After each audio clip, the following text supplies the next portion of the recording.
Les organisations paysannes du Nord Kivu et celles de la RDC sont recommandées d'organiser des campagnes de sensibilisation sur le reboisement dans les zones dégradées, mais aussi de sensibiliser les producteurs sur la gestion de l'environnement. C'est ce qui ressort du communiqué final du Forum environnemental de Goma qui s'est tenu pendant 4 jours et qui a réuni des associations paysannes venues de 4 coins de la RDC, de certains pays africains et européens.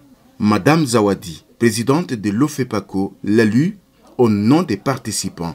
Elle est ici dans cet extrait.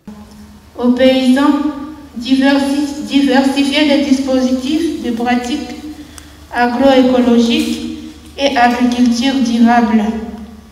Apprendre utilement pour améliorer de leur diffusion dans les exploitations familiales. Développer l'élevage à stabilisation pour la production du fumier.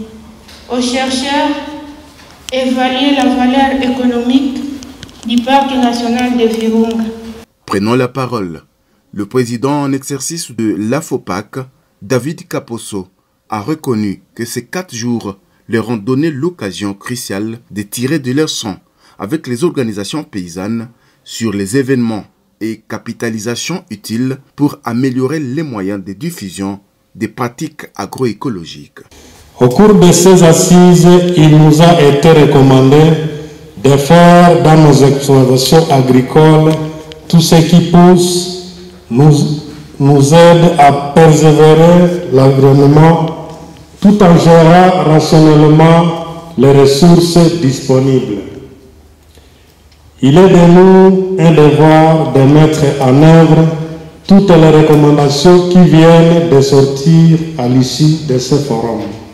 À son tour, Ivan Godefroy, qui parlait au nom de l'Alliance du Congo, principal bailleur de fonds des organisations paysannes, a souligné qu'il sera le messager des avis de ses pairs pour l'avenir du projet. Toutefois, il a donné son constat quant au déroulement et à l'aboutissement des travaux.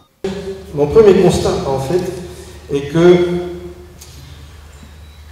changer l'agriculture congolaise pour en faire une agriculture agroécologique passe avant tout par une condition primaire, une condition sans laquelle on a beau essayer de faire ce qu'on veut, on aura du mal à réussir cette transition agroécologique. Et cette condition-là, on doit l'appeler par son nom, c'est la réforme agraire. Une réforme agraire qui est en cours. Nous l'avons entendu à plusieurs reprises. Cette réforme agraire, elle semble être lente, elle semble être par moments indécisive, elle semble par moments prendre des évolutions qui étaient un peu imprévisibles. Et peut-être c'est dû au fait que la réforme n'est pas toujours menée de façon inclusive. Et donc il faut vraiment veiller à augmenter cette inclusivité, à veiller à ce que tous les acteurs puissent participer et se l'approprier pour qu'il n'y ait plus de contradictions dans la formulation définitive. Mon deuxième constat est que nous avons beau sensibiliser les agriculteurs, les producteurs à adopter l'agriculture écologique, si ces efforts ne rendent pas, ne mènent pas à des résultats en termes de revenus supérieurs à ce qu'ils ont connu dans leur agriculture actuelle, comment voulez-vous qu'ils soient motivés? Nous devons donc davantage nous concentrer sur comment augmenter la rentabilité de l'agriculture sans en augmenter les dégâts.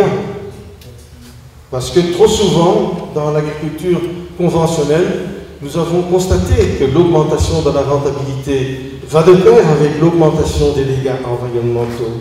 Et donc, essayons de raisonner autrement et de trouver des méthodes ou d'appliquer des méthodes, parce qu'elles sont déjà connues, qui permettent d'encourager le producteur. Le gouvernement provincial du Nord Kivu félicite chacun des participants pour ces 4 jours de réflexion qui viennent d'aboutir à une prise de conscience collective afin d'aller vers l'émergence de l'agriculture productrice et de rendements meilleurs. Tel a été le mot de clôture du représentant du gouverneur des provinces, Kiakwa Pello, coordonnateur du bureau d'études.